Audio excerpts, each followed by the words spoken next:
Assalamualaikum warahmatullahi wabarakatuh, dan salam sejahtera untuk kita semua. Terkadang munculnya rasa malas adalah hal yang wajar. Kita semua pernah merasakan munculnya rasa malas. Wajar bila rasa malas itu hanya dirasakan 1 hingga 2 hari, tetapi akan menjadi masalah yang serius bila kita mengalaminya selama berhari-hari, bahkan berminggu-minggu, dan mulai sering terjadi dalam kehidupan kita. Ketika kemalasan mulai mempengaruhi rutinitas harian, pekerjaan, dan hidup kita, inilah saatnya kita harus menyadari bahwa kita terjebak dalam siklus yang harus kita hentikan. Berikut ini beberapa tips untuk memutus siklus tersebut.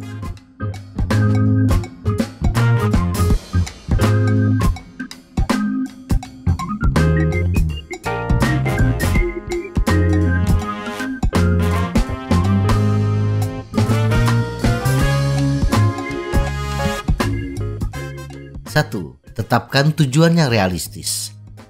Hidup ini simpel, demikian juga dengan bersepeda. Bila kita punya tujuan yang jelas, kita tinggal memperjuangkannya, selesai. Ketika kita tidak memiliki tujuan yang pasti dan arah kita tidak jelas, maka kita akan mudah stres dan menjadi malas. Jadi, tetapkan tujuan dan mulai memperjuangkannya. Tetapkan tujuan yang realistis, bukan perfeksionis. Membidik terlalu tinggi dan membuat proyeksi yang tidak realistis atau tidak menetapkan tujuan apapun dapat memicu kelelahan yang menyebabkan kemalasan dan kurangnya motivasi.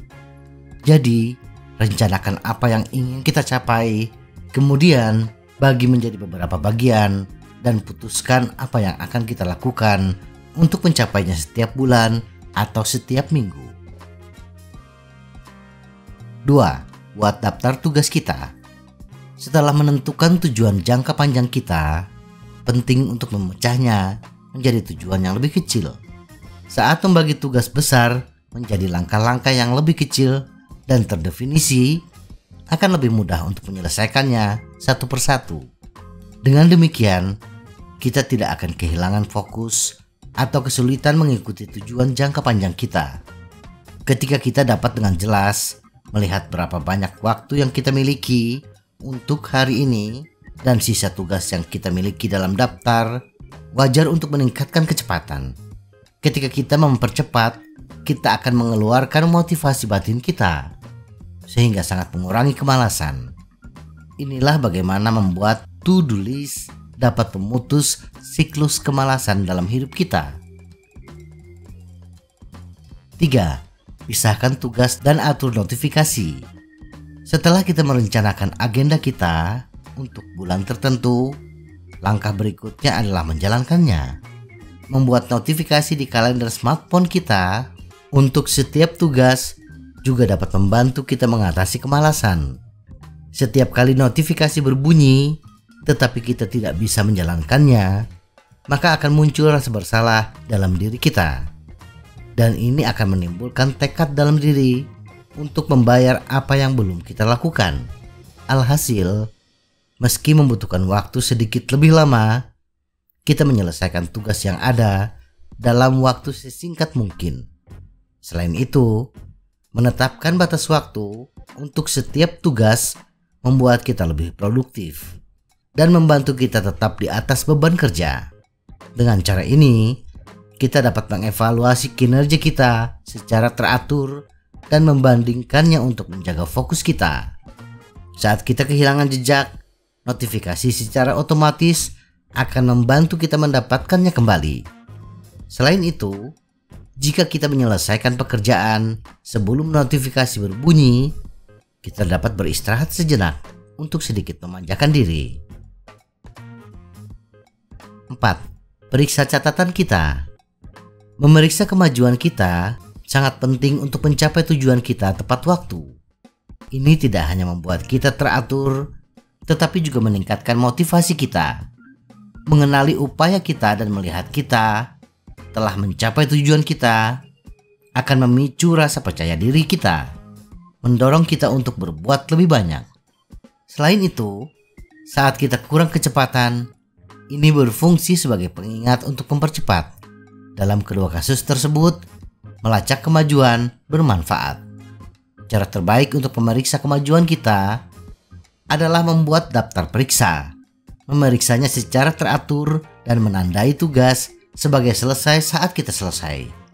Dorongan untuk menandai tugas lain sebagai selesai mungkin menjadi kunci untuk memutus siklus kemalasan kita, dan efek psikologis yang ditimbulkannya pada kita tidak dapat diukur. Saat kita menyaksikan rencana kita berhasil setiap hari, bagaimana kita bisa merasa malas untuk memecahkan rekor ini? 5. Minimalkan gangguan. Gangguan adalah musuh terbesar kita yang dapat dengan mudah menyesatkan kita dari rencana kita.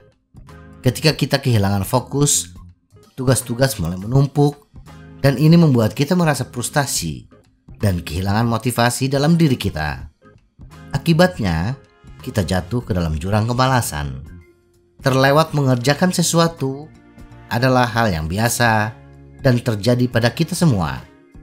Tetapi seberapa baik kita menghindarinya dan seberapa cepat kita kembali ke jalur adalah hal yang paling penting. Langkah pertama adalah membuat daftar apa yang mengganggu kita, dan kemudian bertanya pada diri sendiri, bagaimana kita bisa menghindarinya. Gangguan tersebut bisa jadi gadget yang selalu kita genggam, atau orang-orang di sekitar kita. Bila kita tidak bisa sekaligus menyingkirkan hal-hal yang mengganggu kita, setidaknya upayakan mengurangi interaksinya. Bisa dengan menjadwalkan kapan kita boleh membuka sosmed kita, kapan kita harus berkumpul dengan teman-teman kita. Jika sifat gangguan kita berbeda, seperti bekerja di lingkungan yang bising atau bergosip dengan orang sekitar, maka cara terbaik untuk menyelesaikan pekerjaan kita adalah mencari ruangan yang tenang. Jadilah produktif dan putuskan siklus kemalasan. Kiat dalam daftar ini akan membantu kita mengatasi kemalasan dan aktif kembali. Hal-hal lain yang dapat kita lakukan untuk merasa berenergi dan meningkatkan fokus kita di tempat kerja, termasuk melatih perhatian, makan sehat, dan berolahraga secara teratur. Semoga informasi ini bermanfaat. Tetap sehat, salam goes.